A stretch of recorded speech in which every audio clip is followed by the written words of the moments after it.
of famous modern ghost stories. Section 2. The Shadows on the Wall. "Henry had words with Edward in the study the night before Edward died," said Caroline Glynn. She spoke not with acrimony, but with grave severity.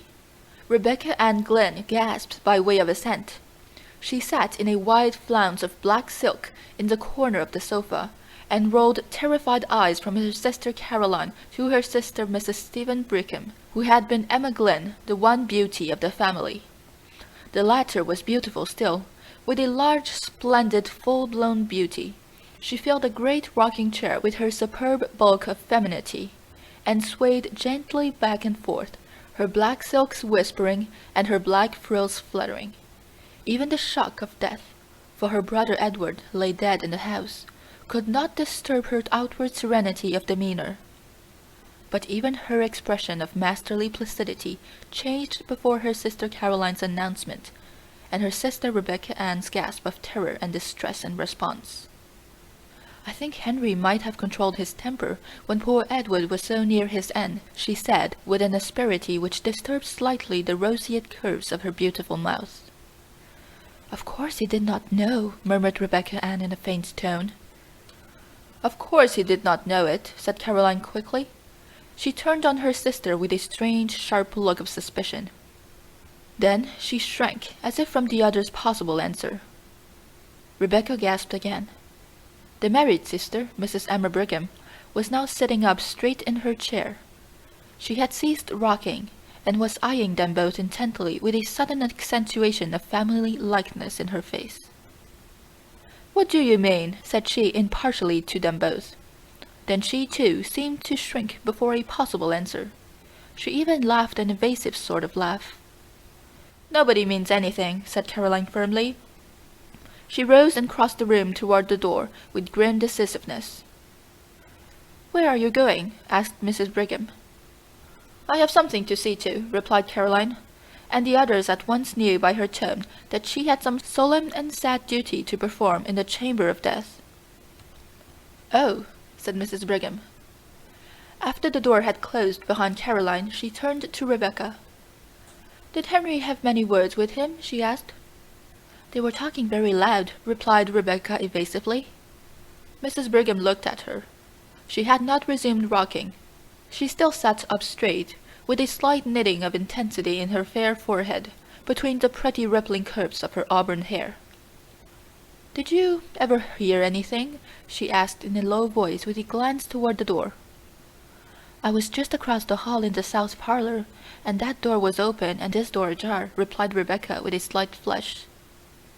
"Then you must have—" "I couldn't help it." "Everything?" "Most of it." "What was it?" "The old story. I suppose Henry was mad, as he always was, because Edward was living on here for nothing, when he had wasted all the money father left him." Rebecca nodded, with a fearful glance at the door. When Emma spoke again, her voice was still more hushed. "I know how he felt," said she. "It must have looked to him as if Edward was living at his expense, but he wasn't. No, he wasn't. And Edward had a right here according to the terms of father's will, and Henry ought to have remembered it." "Yes, he ought." "Did he say hard things?" "Pretty hard, from what I've heard." "What?" "I heard him tell Edward that he had no business here at all, and he thought he had better go away." "What did Edward say?" "That he would stay here as long as he lived, and afterward too, if he was a mind to, and he would like to see Henry get him out, and then—" "What?" "Then he laughed." "What did Henry say?" "I didn't hear him say anything, but—" "But what?" "I saw him when he came out of this room." "He looked mad?" "You've seen him when he looked so." Emma nodded. The expression of horror on her face had deepened. "Do you remember that time he killed the cat because she had scratched him?" "Yes." "Don't!" Then Caroline re-entered the room. She went up to the stove, in which a wood fire was burning. It was a cold, gloomy day of fall, and she warmed her hands, which were reddened from recent washing in cold water. Mrs. Brigham looked at her and hesitated. She glanced at the door, which was still ajar. It did not easily shut, being still swollen with the damp weather of the summer. She rose and pushed it together with a sharp thud, which jarred the house. Rebecca started painfully with a half-exclamation. Caroline looked at her disapprovingly. "It is time you controlled your nerves, Rebecca," she said. Mrs. Brigham, returning from the closed door, said imperiously that it ought to be fixed, it shut so hard. "It will shrink enough after we have had the fire a few days," replied Caroline. "I think Henry ought to be ashamed of himself for talking as he did to Edward," said Mrs. Brigham abruptly, but in an almost inaudible voice. "Hush!" said Caroline, with a glance of actual fear at the door. "Nobody can hear with the door shut. I say again, I think Henry ought to be ashamed of himself. I shouldn't think he'd ever get over it, having words with poor Edward the very night before he died. Edward was enough sight better disposition than Henry, with all his faults. I never heard him speak a cross word, unless he spoke cross to Henry that last night. I don't know, but he did, from what Rebecca overheard." "Not so much cross as sort of soft and sweet and aggravating," sniffed Rebecca. "What do you really think ailed Edward?" asked Emma in hardly more than a whisper. She did not look at her sister. "I know you said that he had terrible pains in his stomach, and had spasms, but what do you think made him have them?" "Henry called it a gastric trouble. You know Edward has always had dyspepsia." Mrs. Brigham hesitated a moment. "Was there any talk of an examination?" said she. Then Caroline turned on her fiercely. "No," said she in a terrible voice. "No." The three sister souls seemed to meet on one common ground of terrified understanding through their eyes. The old-fashioned latch of the door was heard to rattle, and a push from without made the door shake ineffectually. "It's Henry," Rebecca sighed rather than whispered. Mrs. Brigham settled herself, after a noiseless rush across the floor, into her rocking-chair again, and was swaying back and forth with her head comfortably leaning back, when the door at least yielded and Henry Glynn entered. He cast a covertly sharp, comprehensive glance at Mrs. Brigham with her elaborate calm, at Rebecca quietly huddled in the corner of the sofa with her handkerchief to her face and only one small uncovered reddened ear as attentive as a dog's, and at Caroline sitting with a strained composure in her armchair by the stove. She met his eyes quite firmly with a look of inscrutable fear and defiance of the fear and of him. Henry Glynn looked more like this sister than the others. Both had the same hard delicacy of form and aquilinity of feature. They confronted each other with the pitiless immovability of two statues in whose marble lineaments emotions were fixed for all eternity. Then Henry Glynn smiled, and the smile transformed his face. He looked suddenly years younger, and an almost boyish recklessness appeared in his face. He flung himself into a chair with a gesture which was bewildering from its incongruity with his general appearance. He leaned his head back, flung one leg over the other, and looked laughingly at Mrs. Brigham. "I declare, Emma, you grow younger every year," he said. She flushed a little, and her placid mouth widened at the corners. She was susceptible to praise. "Our thoughts today ought to belong to the one of us who will never grow older," said Caroline in a hard voice. Henry looked at her, still smiling. "Of course, we none of us forget that," said he in a deep, gentle voice. "But we have to speak to the living, Caroline, and I have not seen Emma for a long time, and the living are as dear as the dead." "Not to me," said Caroline. She rose and went abruptly out of the room again. Rebecca also rose and hurried after her, sobbing loudly. Henry looked slowly after them. "Caroline is completely unstrung," said he. Mrs. Brigham rocked. A confidence in him inspired by his manner was stealing over her. Out of that confidence she spoke quite easily and naturally. "His death was very sudden," said she. Henry's eyelids quivered slightly, but his gaze was unswerving. "Yes," said he, "it was very sudden. He was sick only a few hours." "What did you call it?" "Gastric." You did not think of an examination?" "There was no need. I am perfectly certain as to the cause of his death." Suddenly Mrs. Brigham felt a creep, as of some live horror over her very soul. Her flesh prickled with cold before an inflection of his voice. She rose, tottering on weak knees. "Where are you going?" asked Henry in a strange, breathless voice. Mrs. Brigham said something incoherent about some sewing which she had to do, some black for the funeral, and was out of the room. She went up to the front chamber, which she occupied. Caroline was there. She went close to her and took her hands, and the two sisters looked at each other. "Don't speak, don't. I won't have it," said Caroline finally, in an awful whisper. "I won't," replied Emma. That afternoon the three sisters were in the study. Mrs. Brigham was hemming some black material. At least she laid her work on her lap. "It's no use. I cannot see to sew another stitch unless we have light," said she. Caroline, who was writing some letters at the table, turned to Rebecca in her usual place on the sofa. "Rebecca, you had better get a lamp," she said. Rebecca started up. Even in the dusk her face showed her agitation. "It doesn't seem to me that we need a lamp quite yet," she said in a piteous, pleading voice like a child's. "Yes, we do," returned Mrs. Brigham peremptorily. "I can't see to sew another stitch." Rebecca rose and left the room. Presently she entered with a lamp. She set it on the table, an old-fashioned card table which was placed against the opposite wall from the window. That opposite wall was taken up with 3 doors. One small space was occupied by the table. "What have you put that lamp over there for?" asked Mrs. Brigham, with more of impatience than her voice usually revealed. "Why didn't you set it in the hall, and have done with it?" "Neither Caroline nor I can see if it is on that table." "I thought perhaps you would move," replied Rebecca hoarsely.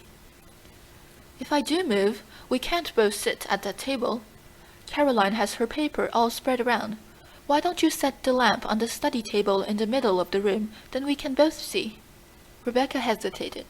Her face was very pale. She looked with an appeal that was fairly agonizing at her sister Caroline. "Why don't you put the lamp on this table, as she says?" asked Caroline, almost fiercely. "Why do you act so, Rebecca?" Rebecca took the lamp and set it on the table in the middle of the room without another word.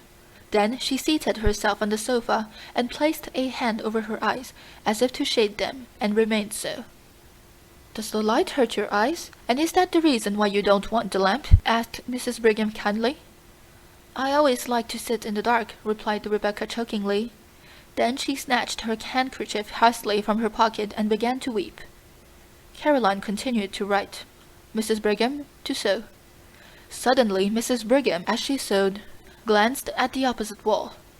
The glance became a steady stare. She looked intently, her work suspended in her hands. Then she looked away again and took a few more stitches. Then she looked again, and again turned to her task. At last she laid her work in her lap and stared concentratedly. She looked from the wall round the room, taking note of the various objects. Then she turned to her sisters. "What is that?" said she. "What?" asked Caroline harshly.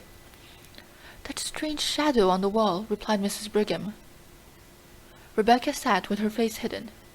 Caroline dipped her pen in the inkstand. "Why don't you turn around and look?" asked Mrs. Brigham in a wondering and somewhat aggrieved way. "I am in a hurry to finish this letter," replied Caroline shortly. Mrs. Brigham rose, her work slipping to the floor, and began walking round the room, moving various articles of furniture with her eyes on the shadow. Then she suddenly shrieked out, "Look at this awful shadow! What is it? Caroline, look, look! Rebecca, look! What is it?" All Mrs. Brigham's triumphant placidity was gone. Her handsome face was livid with horror. She stood stiffly pointing at the shadow. Then, after a shuddering glance at the wall, Rebecca burst out in a wild wail. "Oh, Caroline, there it is again! There it is again!" "Caroline Glynn, you look!" said Mrs. Brigham. "Look! What is that dreadful shadow?" Caroline rose, turned, and stood confronting the wall. "How should I know?" she said. "It has been there every night since he died," cried Rebecca. "Every night?" "Yes. He died Thursday, and this is Saturday. That makes 3 nights," said Caroline rigidly. She stood as if holding her calm with a vise of concentrated will. It looks like, stammered Mrs. Brigham in a tone of intense horror. "I know what it looks like well enough," said Caroline. "I've got eyes in my head." "It looks like Edward!" burst out Rebecca in a sort of frenzy of fear. "Only—" "Yes, it does," assented Mrs. Brigham, whose horror-stricken tone matched her sister's. "Only— Oh, it is awful! What is it, Caroline?" "I ask you again, how should I know?" replied Caroline. "I see it there like you. How should I know any more than you?" "It must be something in the room," said Mrs. Brigham, staring wildly around. "We moved everything in the room the first night it came," said Rebecca. "It is not anything in the room." Caroline turned upon her with a sort of fury. "Of course it is something in the room," said she. "How you act! What do you mean talking so? Of course it is something in the room." "Of course it is," agreed Mrs. Brigham, looking at Caroline suspiciously. "It must be something in the room." "It is not anything in the room," repeated Rebecca with obstinate horror. The door opened suddenly and Henry Glynn entered. He began to speak, then his eyes followed the direction of the others. He stood, staring at the shadow on the wall. "What is that?" he demanded in a strange voice. "It must be due to something in the room," said Mrs. Brigham faintly. Henry Glynn stood and stared a moment longer. His face showed a gamut of emotions: horror, conviction, then furious incredulity. Suddenly he began hastening hither and thither about the room. He moved the furniture with fierce jerks, turning ever to see the effect upon the shadow on the wall. Not a line of its terrible outlines wavered. "It must be something in the room," he declared in a voice which seemed to snap like a lash. His face changed. The inmost secrecy of his nature seemed evident upon his face, until one almost lost sight of his lineaments. Rebecca stood close to her sofa, regarding him with woeful, fascinated eyes. Mrs. Brigham clutched Caroline's hand. They both stood in a corner out of his way. For a few moments he raged about the room like a caged wild animal. He moved every piece of furniture. When the moving of a piece did not affect the shadow, he flung it to the floor. Then, suddenly, he desisted. He laughed. "What an absurdity!" he said easily. "Such a to-do about a shadow!" "That's so," assented Mrs. Brigham in a scared voice which she tried to make natural. As she spoke, she lifted a chair near her. "I think you have broken the chair that Edward was fond of," said Caroline. Terror and wrath were struggling for expression on her face. Her mouth was set, her eyes shrinking. Henry lifted the chair with a show of anxiety. "Just as good as ever," he said pleasantly. He laughed again, looking at his sisters. "Did I scare you?" he said. "I should think you might be used to me by this time. You know my way of wanting to leap to the bottom of a mystery, and that shadow does look queer, and I thought if there was any way of accounting for it, I would like to do it without any delay." "You don't seem to have succeeded," remarked Caroline dryly, with a slight glance at the wall. Henry's eyes followed hers and he quivered perceptibly. "Oh, there is no accounting for shadows," he said, and he laughed again. "A man is a fool to try to account for shadows." Then the supper bell rang, and they all left the room, but Henry kept his back to the wall, as did indeed the others. Henry led the way with an alert motion like a boy. Rebecca brought up the rear. She could scarcely walk, her knees trembled so. "I can't sit in that room again this evening," she whispered to Caroline after supper. "Very well, we will sit in the south room," replied Caroline. "I think we will sit in the south parlour," she said aloud. "It isn't as damp as the study, and I have a cold." So they all sat in the south room with their sewing. Henry read the newspaper, his chair drawn close to the lamp on the table. About 9 o'clock he rose abruptly and crossed the hall to the study. The three sisters looked at one another. Mrs. Brigham rose, folded her rustling skirts compactly around her, and began tiptoeing toward the door. "What are you going to do?" inquired Rebecca agitatedly. "I am going to see what he is about," replied Mrs. Brigham cautiously. As she spoke she pointed to the study door across the hall. It was ajar. Henry had striven to pull it together behind him, but it had somehow swollen beyond the limit with curious speed. It was still ajar, and a streak of light showed from top to bottom. Mrs. Brigham folded her skirts so tightly that her bulk with its swelling curves was revealed in a black silk sheet, and she went with a slow toddle across the hall to the study door. She stood there, her eye at the crack. In the south room Rebecca stopped sewing, and sat watching with dilated eyes. Caroline sewed steadily. What Mrs. Brigham, standing at the crack in the study door, saw was this. Henry Glynn, evidently reasoning that the source of the strange shadow must be between the table on which the lamp stood and the wall, was making systematic passes and thrusts with an old sword which had belonged to his father all over and through the intervening space. Not an inch was left unpierced. He seemed to have divided the space into mathematical sections. He brandished the sword with a sort of cold fury and calculation. The blade gave out flashes of light. The shadow remained unmoved. Mrs. Brigham, watching, felt herself cold with horror. Finally Henry ceased, and stood with the sword in hand, and raised as if to strike, surveying the shadow on the wall threateningly. Mrs. Brigham toddled back across the hall and shut the south room door behind her before she related what she had seen. "He looks like a demon," she said again. "Have you got any of that old wine in the house, Caroline? I don't feel as if I could stand much more." "Yes, there's plenty," said Caroline. "You can have some when you go to bed." "I think we all had better take some," said Mrs. Brigham. "Oh, Caroline, what—" "Don't ask, don't speak," said Caroline. "No, I'm not going to," replied Mrs. Brigham, "but—" Soon the three sisters went to their chambers, and the south parlour was deserted. Caroline called to Henry in the study to put out the light before he came upstairs. They had been gone about an hour when he came into the room bringing the lamp which had stood in the study. He set it on the table, and waited a few minutes, pacing up and down. His face was terrible, his fair complexion showed livid, and his blue eyes seemed dark blanks of awful reflections. Then he took up the lamp and returned to the library. He set the lamp on the centre table, and a shadow sprang out on the wall. Again he studied the furniture and moved it about, but deliberately, with none of his former frenzy. Nothing affected the shadow.